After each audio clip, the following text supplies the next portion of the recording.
Kenmore Series 100 handling detergent problems. The Kenmore Series 100 washer is reliable, but detergent issues can arise. Proper detergent use ensures your washer runs smoothly and clothes come out clean. Here are some tips to handle detergent problems effectively. Using correct detergent.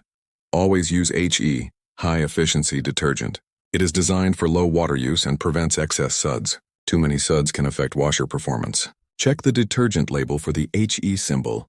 Measure the detergent correctly. Use the measuring cap that comes with the detergent. Do not overfill. Follow the guidelines on the detergent packaging. Load size detergent amount small. Load 1 chunk or 4, cap medium load 1. Elbrus cap large, load 3/4 cap cleaning.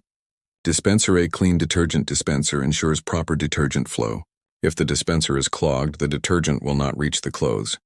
Remove the dispenser drawer.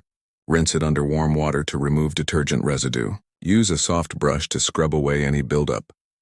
Remove the drawer from the washer. Rinse under warm water. Scrub with a soft brush. Reinsert the drawer into the washer. Check and clean the dispenser regularly. This simple step can prevent detergent problems and keep your washer in good condition.